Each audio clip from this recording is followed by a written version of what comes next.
One of the navigator's many tasks while he's on duty is to always ensure that all the equipment on the bridge is working properly. Um, there's a lot of equipment, navigation equipment, communication equipment has its own testing routines. For instance, daily and weekly testing routines for radio equipment. To ensure that everything works the way it's supposed to be, you often have planned maintenance tasks related to testing equipment at specified intervals. In addition, it's also common that you have checklists that you use before departure or arrival or weekly or when taking over the navigation watch. And often part of what is in these checklists is to check that equipment is working as it's supposed to be. Now, the content of routines and checklists and what kind of equipment you have varies enormously between different vessels, so you have to familiarize yourself with this on your own vessels.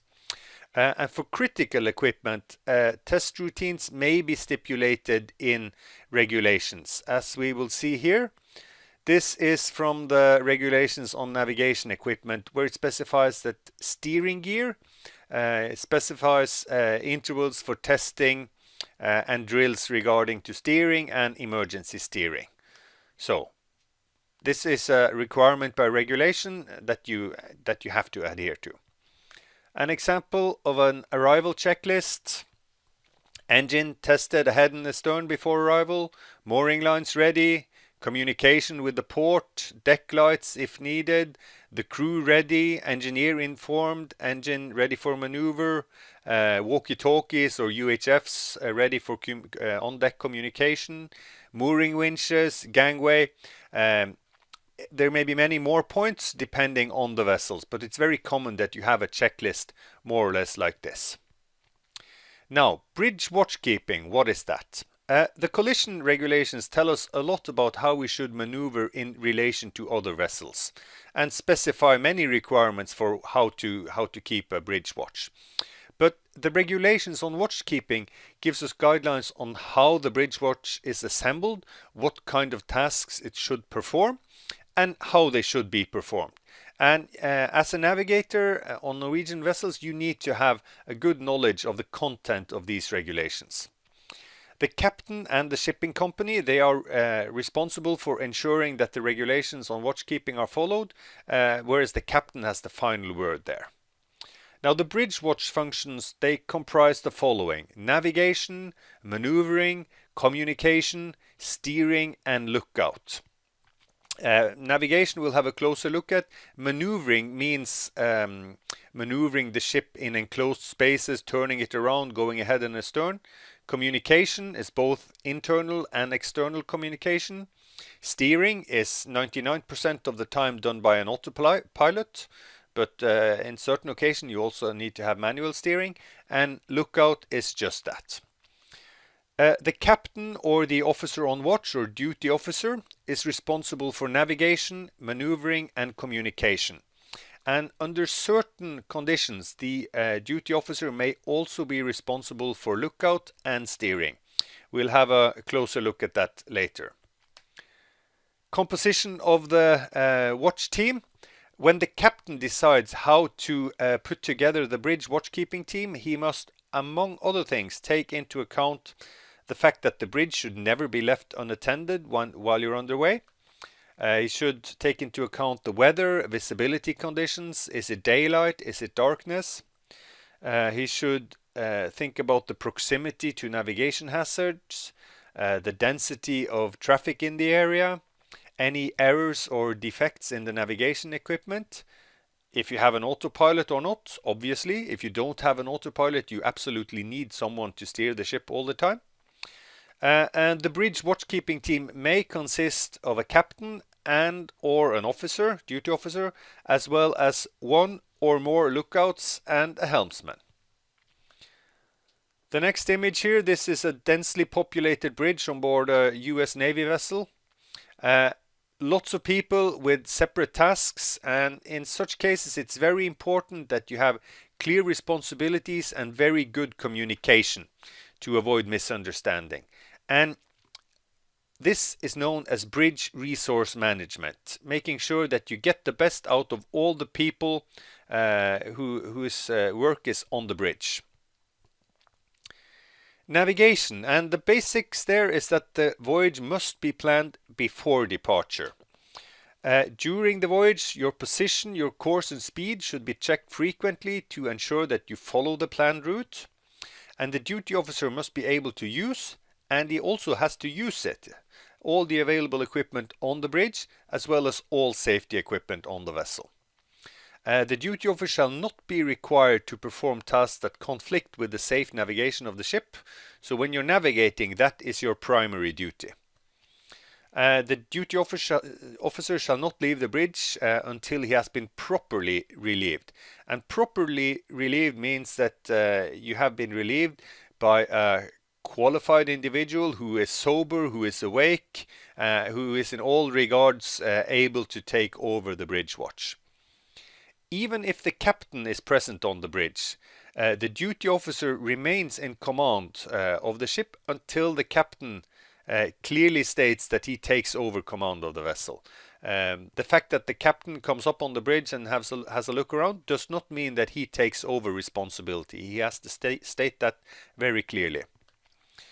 The duty officer must record the position and any other incidents relating to ships and navigation in the deck log, and notify the master when in any doubt as to what action to take in the interest of safety. So, if in any doubt, call the captain. And important to remember that the duty officer is the master's representative when he or she is navigating the ship. Lookout. Remember Colreg rule number 5. The duty officer can also act as lookout. Normally you're required to have a separate lookout, separate person doing lookout duties, but the duty officer can also be lookout in daylight hours if the following points have been considered, and it's no doubt that it is responsible to have the mate as lookout. The state of weather, the state of visibility, is it good or is it reduced? The traffic density, any proximity to traffic separation schemes, proximity of dangers to navigation, the fact that assistance is immediately available so that you have a crew member who is on call and that you can call to the bridge on short notice if you do need assistance. Unless all these points have been considered and it's found okay to keep the duty officer as lookout, then there should be a separate lookout. Steering the ship. On most ships, the manning is based on the availability of an autopilot and a rousing or calling up installation, which is a public address system so that you can call a helmsman to the bridge. But on such ships, the officer in charge of the navigational watch may also look after and operate the steering, the autopilot. So, you can use an autopilot except in case of fog or restricted visibility, or narrow or foul waters, or heavy traffic, or any other special hazards. In those cases, the 4 cases mentioned there, any ship shall either be changed over to manual steering, or there shall be continuous monitoring of the course and control of the autopilot. In such cases, a qualified crew member shall steer the ship or monitor its course on the automatic steering, autopilot. If the captain comes on to the bridge and assumes command, he can then order the officer on duty to perform steering duties, which is supervise the autopilot normally, or manual steering. When you're taking over the bridge watch, there's a number of things that you have to think about. The relieving officer shall not take over the bridge watch until eyesight is fully adapted to the prevailing light conditions. So if you're taking over the watch at night, your eyes need to adjust to the darkness. And he or she has personally familiarized themselves with any standing orders and other special instructions from the master regarding the navigation of the ship's position, course, speed, draft, the prevailing and predicted tides, currents, weather, visibility, and any effect those may have on the vessel. The navigation system situation, including but not limited to the following: state of any navigation equipment, do you have any defects or faults, any compass errors, presence and movement of ships in sight or that are known to be nearby, so you need to be updated on the navigation situation regarding other ships. Any conditions and hazards that may reasonably encountered. If there's a maneuver or underway at the time of the watch change, the watch change shall be postponed until the action in question has been completed. So if you are maneuvering in relation to other ships, you should complete that maneuver until the relieving officer takes over. And there's often checklists or documented procedures to follow when you're taking over the bridge watch. When all that's done, you can take over. When should you notify the captain? Well, the officer in charge of the navigational watch shall notify the master immediately if restricted visibility is encountered or expected, if the traffic conditions or the movements of other ships are causing concern, what the heck is he doing? If difficulty is experienced in maintaining course, if you on failure to sight land, well, if unexpectedly land or a navigation mark is sighted, I don't think this happens very often anymore. On breakdown of engines or machinery, if radio equipment malfunctions, in heavy weather, if in any doubt about the possibility of damage, if the ship meets any hazard to navigation, or in any other emergency, or if in any doubt. So if you're ever wondering, should I call the captain? Well, just do that. And as a captain, you feel much safer when you have mates that you know that if he is in any doubt, if there is anything, he will call me. Then you can sleep tight. If you do come on deck and you experience that, oh, things are all askew here and why haven't I been called, you will never sleep well again. So if you're a mate, call the captain often. Now, despite the requirement to notify the master immediately, in any of these cases, the officer in charge of the navigational watch shall in addition not hesitate to take immediate action for the safety of the ships where circumstances so require. So even if you have called the captain and he's on his way up, you need to take action. The duty officer should use the radar whenever restricted visibility is encountered or expected, and at all times in congested waters, having due regard to its limitations. So use the radar. Whenever the radar is in use, the officer in charge of the watch should select an appropriate range scale and observe the display carefully, and shall ensure that plotting or systematic analysis is commenced in ample time. Now this means you need to use the radar at a reasonable scale.